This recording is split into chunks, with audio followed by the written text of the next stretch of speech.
स्वागत करता हूं। हम हैं एग्जाम पर कलम से क्रांति। साथियों, आज ये दैनिक जागरण अखबार जो होता है उसमें खबर छपी है।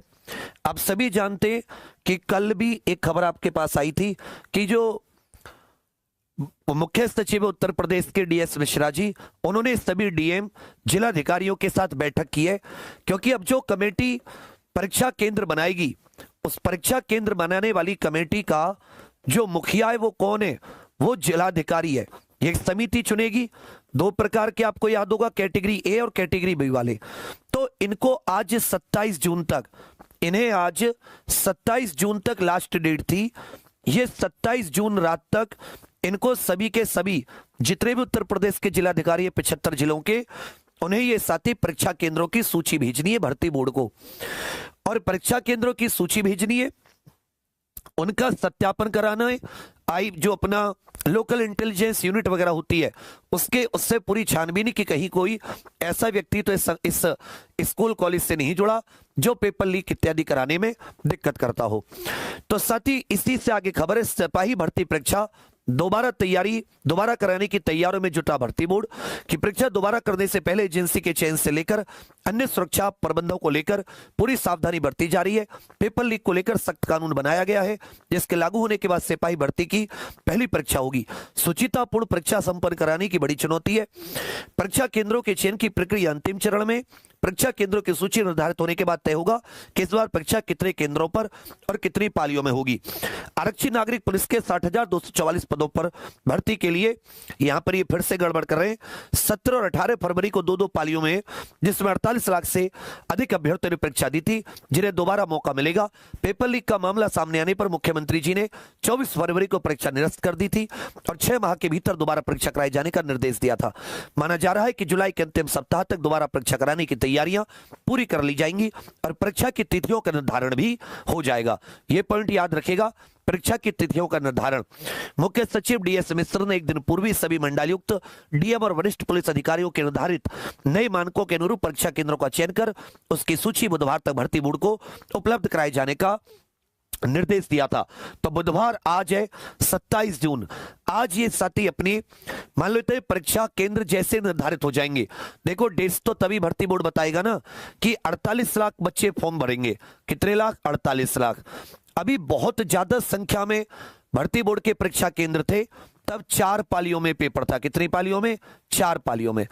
अब मान लेते हो परीक्षा केंद्र कम हो गए। क्यों हो जाएंगे परीक्षा केंद्र कम? क्योंकि जो इन्होंने नए गाइडलाइंस बनाई है परीक्षा केंद्र की, उसके हिसाब से उतने परीक्षा केंद्र नहीं है। तो जब परीक्षा केंद्र कम हो जाएंगे तो हो सकता है पेपर 4 पालियों से अधिक हो, तो इनको फिर उसी के हिसाब से डेट। तो जैसे ये प्रक्रिया पूरी कर ली जाती है कि भाई परीक्षा केंद्र कितने हैं, वहां पर कितने लोग बैठ सकते हैं, उनकी क्षमता कितनी है, सुविधाएं कितनी है, ये सब हो सकता है कुछ परीक्षा केंद्रों को भर्ती बोर्ड रिजेक्ट कर दे, कुछ कोई कर पाएगा, क्योंकि जो इन्होंने नई गाइडलाइंस बनाई है उसके हिसाब से जैसे बस अड्डे, रेलवे स्टेशन से 10 किलोमीटर की दूरी, ये सब जो है, इससे परीक्षा केंद्रों की संख्या ऑलरेडी कम हो गई है।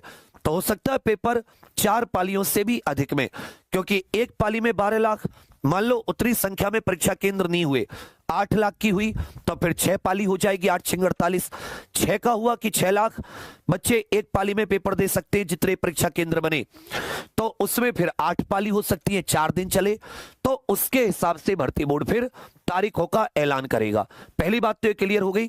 तो मेरे विचार में अगले जो परीक्षा केंद्रों की जो चयन की प्रक्रिया अंतिम चरण में है, साथ साथ एजेंसी के चयन व अन्य प्रबंधों को लेकर भी पूरी सावधानी बरती जा रही है। आज साथ ही एक बहुत बड़ी खबर आई है, आप लोग चौंक जाओगे पढ़ के। मतलब जो ये परीक्षा कराने वाली एजेंसी है, इसका जो मालिक है उसका इतने बड़े बड़े नेताओं से संबंध सामने आया है, और ये कंपनी 2017 में इसका मालिक जो भी अमेरिका भाग गया वो जेल भी काट चुका है, वो जमानत पे बाहर है। सोचो, फिर भी बिना बैकग्राउंड वेरिफिकेशन के पेपर कराने की जिम्मेदारी इतने कम समय में दी गई एक ऐसी संस्था को जो ब्लैक लिस्टेड थी या जिस पर आरोप थे। क्यों आईबी से, एसटीएफ से, किसी से कोई बैकग्राउंड वेरिफिकेशन नहीं करवाया गया?